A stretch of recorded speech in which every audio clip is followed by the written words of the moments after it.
Uma outra consequência da justiça de Deus é uma outra característica da justiça, que também pode ser denominado um outro atributo. A consequência da justiça de Deus é a ira de Deus. A ira de Deus. Se olharmos para o século XVIII, se estudarmos a igreja do século XVIII, vamos ver que era comum uma ênfase nos púlpitos e na pregação da maldade do homem. O homem é mau, o homem é depravado, o homem é vulgar, o homem é corrupto e condenado. E também a ênfase é que Deus é justo, que Deus se encoleriza, que Deus se ira. Em resposta a essa afirmação, que era considerada rude, truculenta da parte de Deus, no século XIX a ênfase passa a mudar. Que o homem não é tão ruim, e que Deus não fica tão bravo assim. Deus é bom, Deus é amor, e que o homem não é tão ruim. E eles começaram a entrar em choque, em contradição, e alguns teólogos extremistas chegaram a dizer que o Deus do Antigo Testamento tinha momentos bizarros e até uma essência demoníaca no seu caráter, e de vez em quando executava com truculência o seu juízo, mas não são ali personificações exatas da natureza de Yahvé, porque ele não pode fazer esse tipo de coisa. Então a ênfase da ira, da justiça de Deus, da santidade deixou os púlpitos, e Deus passou a amar o pecador, e Deus passou a ser tão bom que passou a tolerar pecados, e o homem que era tão depravado e perverso passou a subir um pouco o nível, passou a ser bom.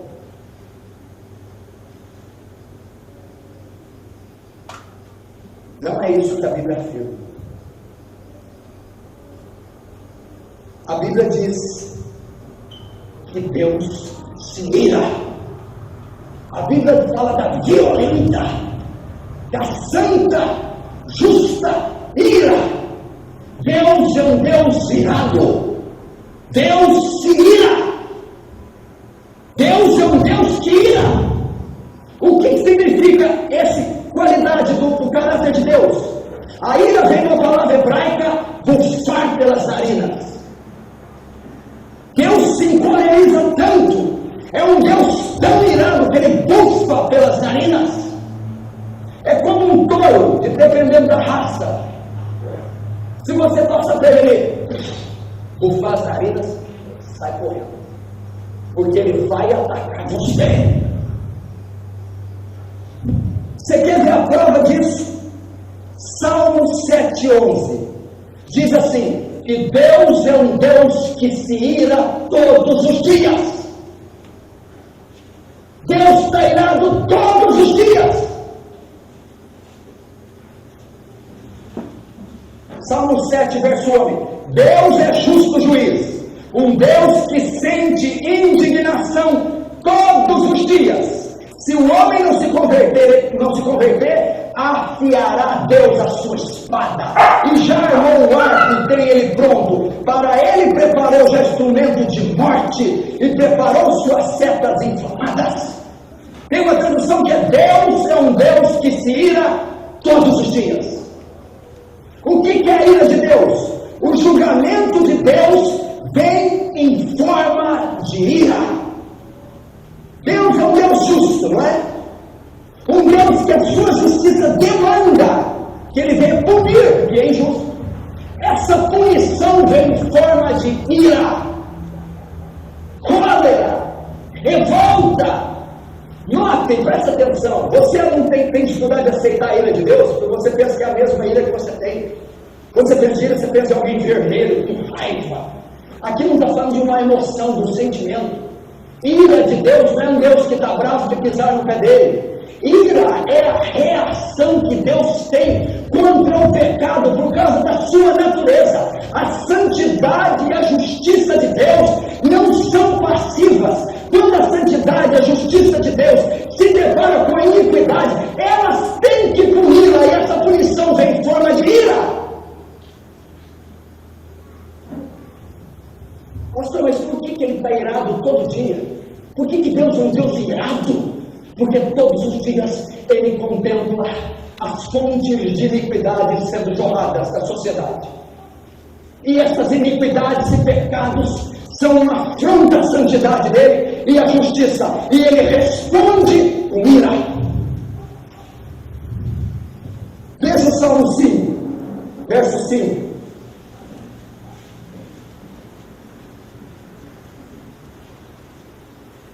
Os arrogantes não permanecerão à tua vista. Odeia a todos que praticam a iniquidade. Pastor, Deus não pode odiar. Pastor, desculpa, mas eu cresci em formação católica, eu ganhei uma cristã, essa igreja que eu orei veio da bola. Deus é amor. Deus não pode odiar. Deus é bom. Então eu vou pegar o sapo nas cruzes. Se Deus é amor, ele tem que odiar. Se Deus é bom, ele tem que odiar. Você ama crianças? Quem ama criança? Você ama? Então você odeia a pedofilia, odeia? Você senta e vê sua filha sendo violentada e você ri. Que gracinha. Você vê ela sendo violentada, o que você vai acontecer? O que você faz, Daninho, que você vê sua vida? Você dá uns 10 reais, camarada? Você pega um machado e você se ira! Agora, se um pecador desse se ira, por que um Deus santo que vê pecado o dia inteiro na terra não pode ficar indignado? Quem ama o que é bom, odeia o que é mau. Quem ama o que é justo, odeia o que é justo. Então Deus pode se irar.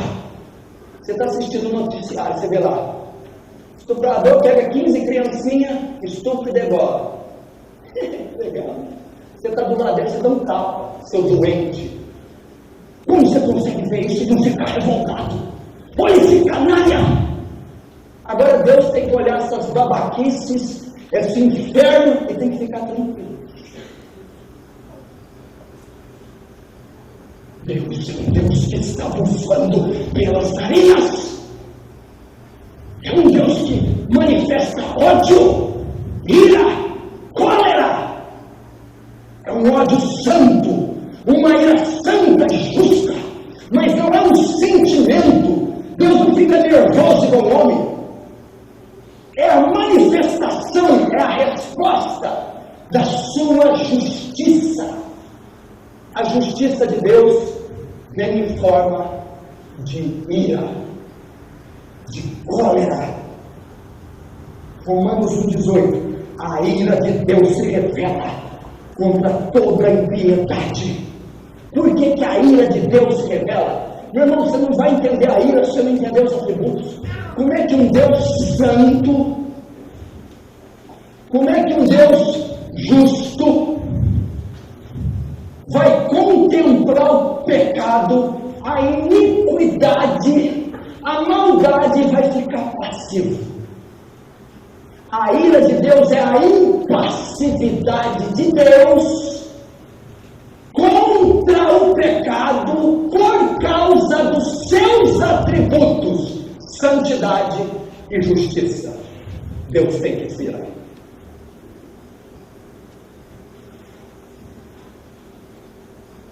Pastor, mas isso é coisa do Antigo Testamento.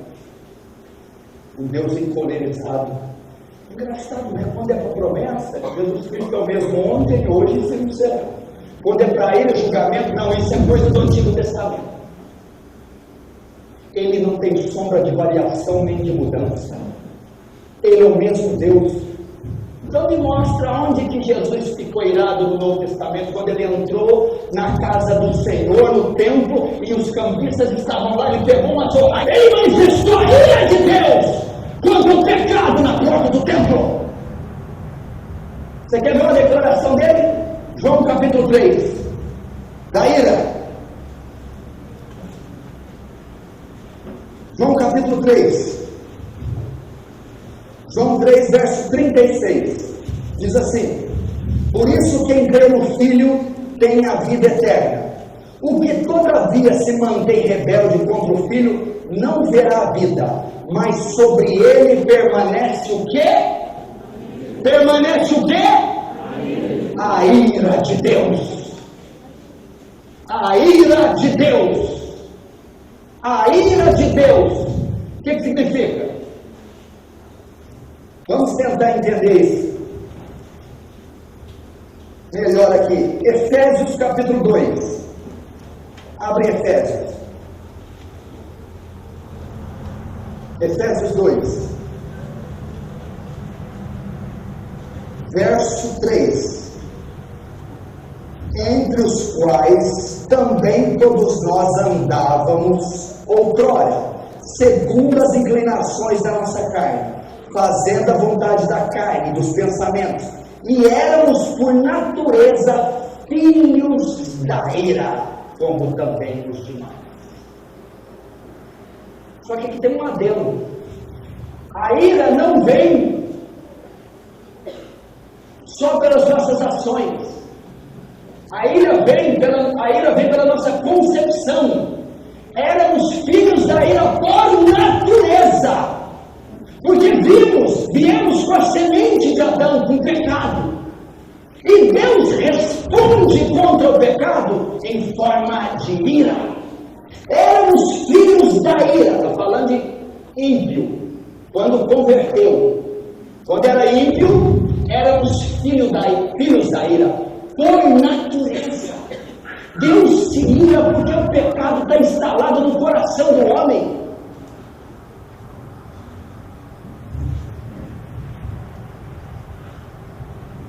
Lembra de usar?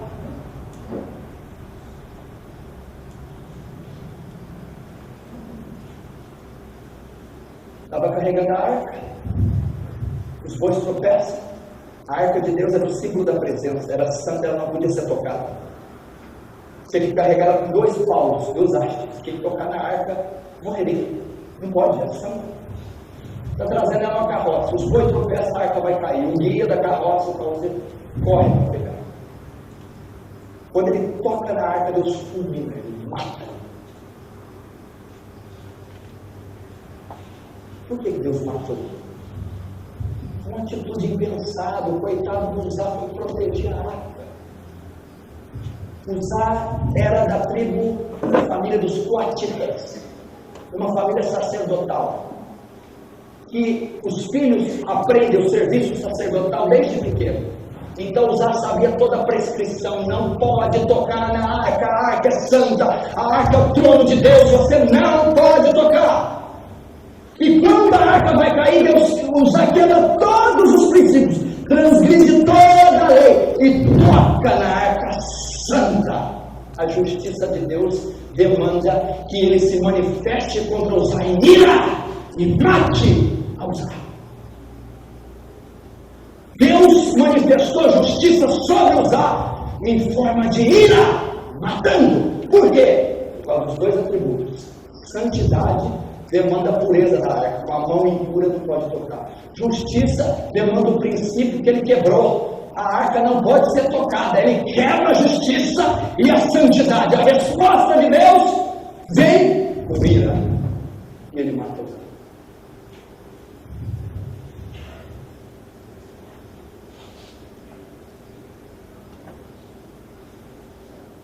Pastor, mas mesmo assim, sabe, é porque você tem uma mente caída.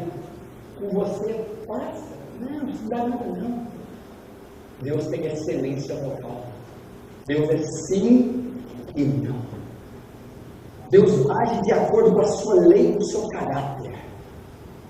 Deus não age com sentimento, ai, tadinho. Não. Você tinha regras, você quebrou. E a minha natureza justa demanda que eu puna. Porque se eu te deixar vivo, eu sou injusto. Se eu te deixar vivo, eu deixo um transgressor sem punição. Entendeu? E a resposta, a cólera de Deus foi despejada sobre a cabeça de Uzá. Morreu.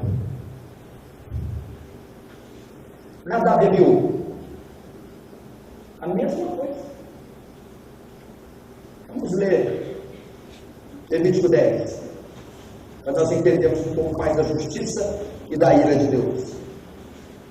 Levítico é o terceiro livro da Bíblia.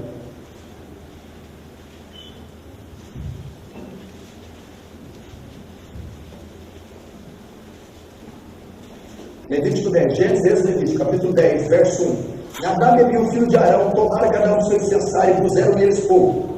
E sobre este incenso, e trouxeram fogo estranho perante a face do Senhor, porque eles não lhes ordenaram. Então saiu fogo diante do Senhor, os consumiu, e morreram perante o Senhor. E falou Moisés a Arão: isto é o que o Senhor disse: mostrarei a santidade naqueles que cheguem a mim, e serei glorificado diante de todo o povo. Porém Arão se calou.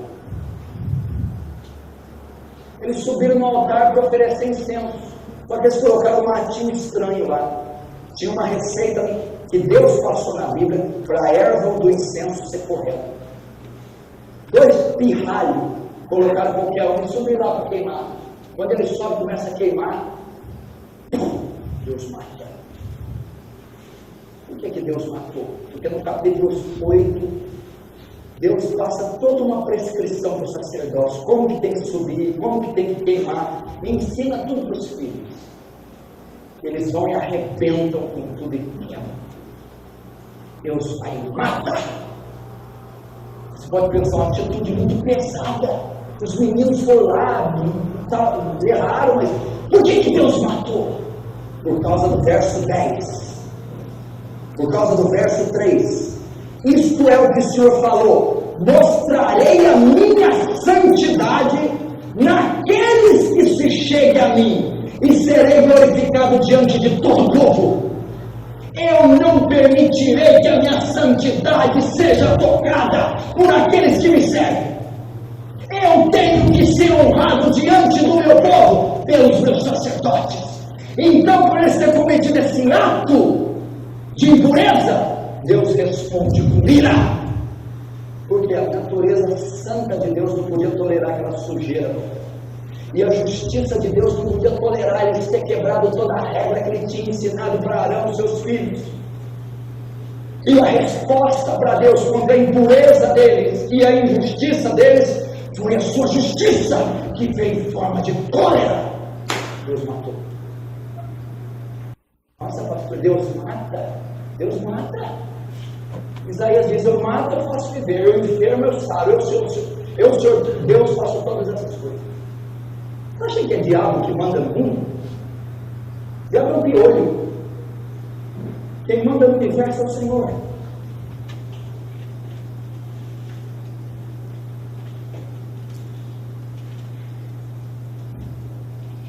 Mateus 3,7, João Batista diz assim: quem vos ensinou a fugir da ira vindoura?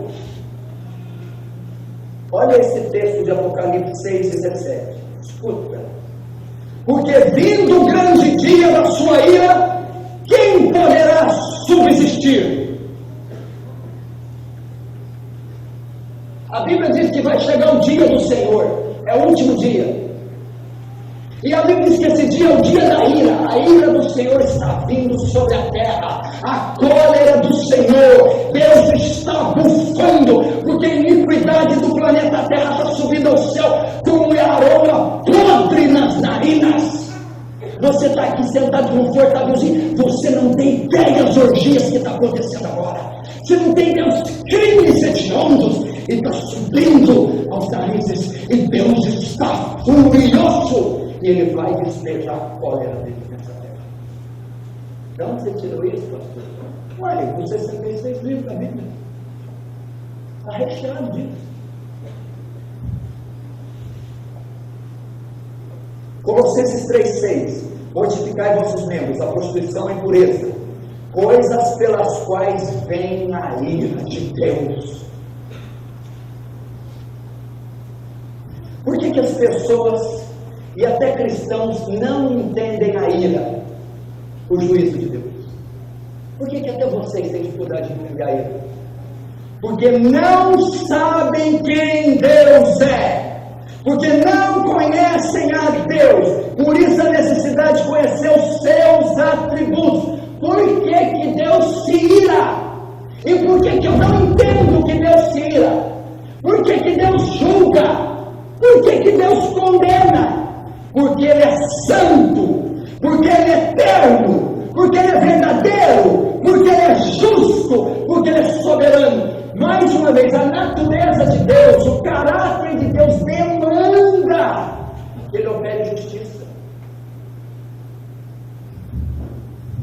Você ora a um Deus justo, você faz obras a um Deus justo, você professa fé diante de um Deus justo, você vai ser julgado por um Deus justo. Deus é justo. E quando conhecemos os seus atributos, notamos que todos eles vêm de encontro com a nossa natureza ímpia. E Deus não pode permanecer indiferente ou passivo a isso. Por isso o juízo é necessário. Quando você dá conta que Ele é soberano, justo, santo, quando você dá conta que Ele é onipotente, onisciente, você nota que a natureza de Deus vem de encontro com a nossa, que é injusto, mau, mentiroso, trambiqueiro, ruim, imoral, soberbo, orgulhoso, perverso. Então a natureza de Deus colide com a nossa, e por ela ser excelentemente correta, Ele tem que ser, Ele tem que fazer justiça. E você vai ver Ele aplicando a justiça em toda a Bíblia. Datã, Corá e Abirão. Números capítulo 16. Se levantou a rebelião no arraial de Israel contra Moisés. Datã, Corá e Abirão. Quando Moisés retorna, Deus vem e aplica a justiça. Coloca fogo em todas as tendas de Arão, de Datã, e engole 250 pessoas vivas. O chão se abre e traga 250 pessoas. E traga algumas pessoas, 250 pessoas que são queimadas pelo fogo. O que é isso? Deus é mau, Deus não pode fazer isso. Deus está aplicando a justiça dele. A justiça do caráter demanda que ele puna. Então tinha ali centenas de rebeldes. A justiça de Deus aplicada condenou eles.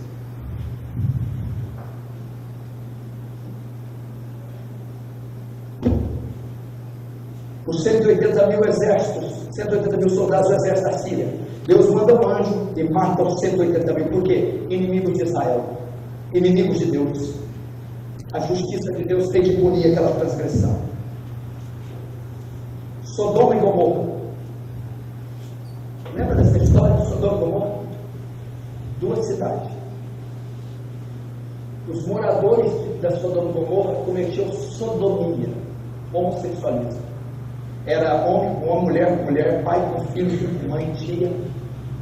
A Bíblia diz que o pecado de Sodoma subiu aos céus como podridão. Duas cidades inteiras cometendo orgia. Mãe com filho, com pai, com homem com mulher. A Bíblia diz que Deus revelou para Abraão: eu vou destruir Sodoma e Gomorra. Abraão ora e Ló é tirado de lá. Quando Ló é tirado, chove fogo e enxofre do céu e trucida, pulveriza, fulmina Sodoma e Gomorra.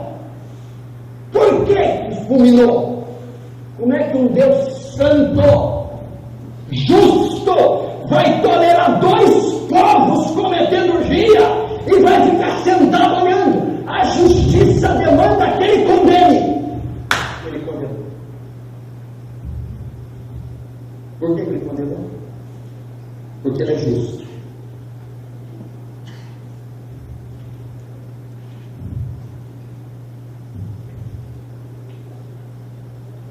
Escuta esse versículo. O dia que Deus retirar sua misericórdia, os homens gritarão: caí sobre nós montes e rochedos, escondei-nos da face daquele que se assenta no trono da ira do Cordeiro, porque chegou o grande dia da ira, e quem é que pode subsistir? Apocalipse capítulo 6. Sabe o que vai acontecer no cenário apocalíptico? As nações vão estar todas no pecado, as igrejas apóstatas. E Deus vai vir com a sua ira, e os homens perceberão e começarão a gritar: caí sobre nós montes e rochedos, instrumeiros da ira do Cordeiro. Por que eles falam isso? Nós pecamos demais, nós fizemos coisa errada demais, chegou a hora de prestar conta, e a ira vai ser despejada.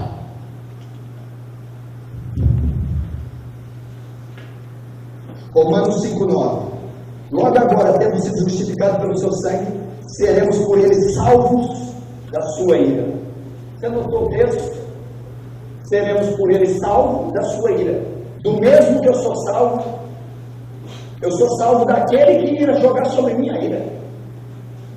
Aquele que ia lançar sobre minha ira pelo sangue, eu sou salvo dele próprio. O mesmo que salva é o que condena.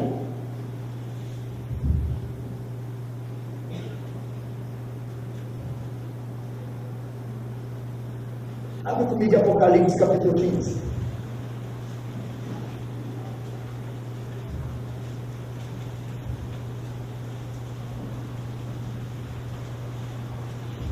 Nós estamos falando da justiça de Deus e da ira de Deus. Presta atenção. Ai, pastor, eu não acredito nisso. Vamos ver se tem na Bíblia. Apocalipse 15, verso 1. Vi no céu outro sinal grande e admirável: 7 anjos tendo 7 últimos flagelos, pois com este se consumou a ira de Deus, a cólera de Deus. Verso 7, Apocalipse 15, 7. Então dos 4 seres viventes deu aos 7 anjos 7 taças de ouro, cheias da ira de Deus, que vive pelos séculos dos séculos. Deus é um Deus irado. A ira de Deus é a revolta de Deus contra o pecado. A ira de Deus é a resposta da justiça de Deus contra o pecado. O que é o inferno? Você já parou para pensar o que é o inferno? O inferno é ruim porque o diabo vai estar lá. Quem falou? Eu lembro. Sabe que o inferno é terrível? Porque é Deus que vai falar. Sabe o que é o inferno? O inferno é a última e a absoluta manifestação da ira de Deus contra o pecador. O inferno é a consumação da cólera de Deus, da justiça de Deus sendo aplicada contra o pecado. Vamos ver se Deus está lá no inferno. Apocalipse 14. Abre lá. Vamos saber se ele está lá no inferno. Vamos ver se é o diabo que manda no inferno. Apocalipse 14, verso 9. Segui-se a este outro anjo, o terceiro, dizendo em grande voz: se alguém adora a besta e a sua imagem, e recebe a sua marca na fronte ou sobre a mão, também esse beberá do vinho da ira de Deus, preparado sem mistura, do cálice da sua ira, e será atormentado com fogo e enxofre. Agora aqui, olha lá, como que ele vai ser atormentado? De que jeito? Diante dos santos anjos e na presença do Cordeiro. Eles vão estar no inferno, recebendo no inferno a justiça de Deus em forma de ira. Você acabou de ler.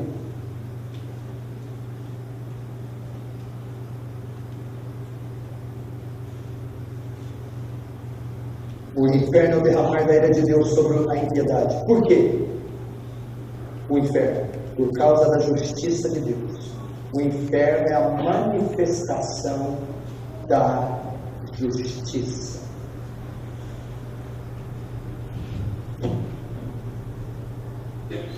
Eu vou te dizer uma coisa aqui que você vai arrepiar. Agora eu vou chegar no clímax da justiça. A justiça de Deus é algo tão tremendo que quando Jesus foi morrer na cruz, ele levou o pecado do povo dele. A justiça de Deus é algo tão reto, é tão inerente, que por causa da justiça, nem no próprio Filho ele poupou. Quando ele olha para a cruz, é o Filho que está, a segunda pessoa da Trindade. Só que o Filho está manchado com menos seu pecado. E a justiça de Deus é tão reta, que mesmo sendo um filho, por causa do pecado, ela demanda ser cumprida. E ele esmaga o filho por causa da justiça. Ele mata Jesus. Ele condena Jesus. Ele torcida. Como? Derramando sobre a cabeça de Jesus a ira. Como você sabe que foi a ira? No Getsemane. Um dia antes de ser crucificado, implorando soa sangue. Senhor, passa de mim esse cálice, mas faz a tua vontade. Todo mundo. O que é esse cálice? O que tem nesse cálice? O cálice é seu dia seguinte. Passa de mim a cruz, né? Ele ia morrer. Mas o que tinha dentro do cálice? Passa de mim esse cálice. A justiça de Deus ordena que Deus condene o que é injusto. Naquela cruz, Deus se fez injusto. A forma da justiça vem como ira. Aquele cálice que Jesus diz, passa de mim, esse cálice, era o cálice da ira de Deus. E naquela cruz, ele bebeu até a última gota desse cálice. E naquela cruz, Deus despeja, fulmina o seu próprio filho por causa da sua justiça.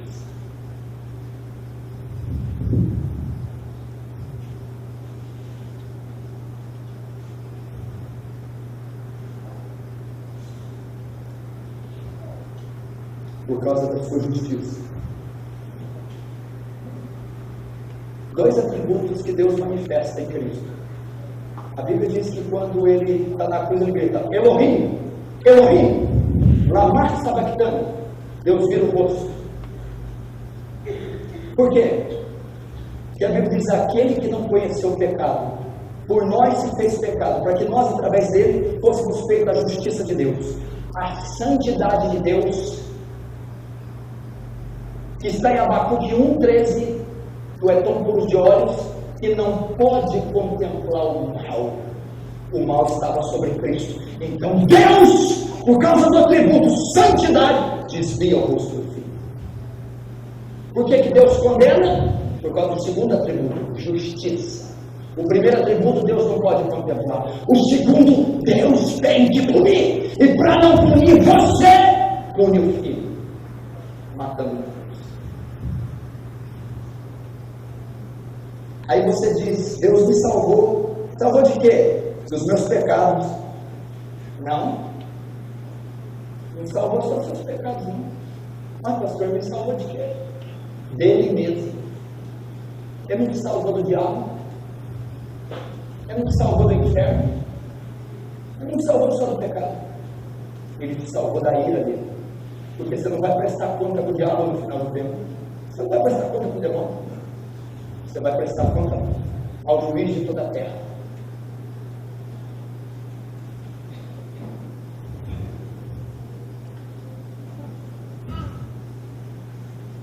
Olha esse versículo. Não tem mais quem mata o corpo. É, Senhor Jesus. Quem que mata o corpo? O diabo? Não. Quem que eu tenho que ter medo? Tem mais aquele que faz a alma perecer no inferno. Né? E quem que manda as almas do inferno? O justo Deus.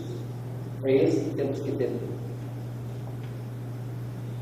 A justiça demanda que ele venha punir o pecador. Você quer ser sincero? Levanta a mão aí quem não conhecia esse Deus que eu acabei de pregar. Pode levantar, que vergonha. Levanta bem alto, eu quero ver seu CC. Não usei o álcool, eu não vou pregar, não. Nem o Evangelho segundo Kardec. Aqui, ó. Você chacoalhar aqui, sai gota de cólera, de justiça. Santidade destila aqui nesse livro. Esse é o único Deus verdadeiro. E qual a única maneira de eu escapar da cólera e da ira?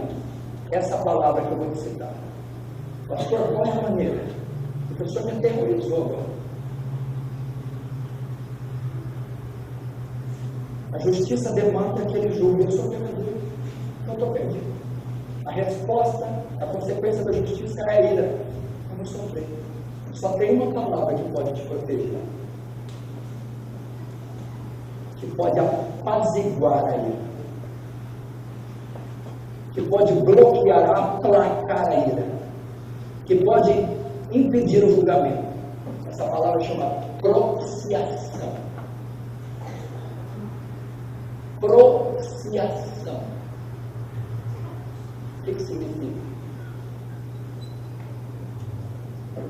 Para a ira não cair sobre a sua cabeça, para Deus não condenar você desde que nasceu. Você tem que crer em Cristo. Quando você crê, Ele é a propiciação do seu pecado. O que significa? Ele substitui você. Ele é o sacrifício substitutivo. E a ira e a justiça que era para cair em você, cai sobre Cristo. Ele propicia. E você é reconciliado com Deus. A ira é apaziguada. Você é considerado justo. Não é condenado. Não é julgado. E não é punido com a ira de Deus. Por causa da propiciação. Do sacrifício que foi feito no seu lugar. Que apaziguou, aplacou, suportou a ira de Deus. E como que eu recebo esse sacrifício? Deixa eu ser enviado para essa cadeira aí do meio e pedir perdão até pelo que você não fez. Arrependimento e fé. Arrependimento e fé. Você continuar sendo mesmo, mentindo, roubando, fornicando, julgando, sendo mal. O que te espera é a ira do Deus Todo-Poderoso. É a justiça dele aplicada. Mas Deus é bom, Deus é amor. Exatamente. Um Deus bom, amoroso, não pode tolerar o mal e tem que punir o mal. Vamos lá. Fecha os olhos.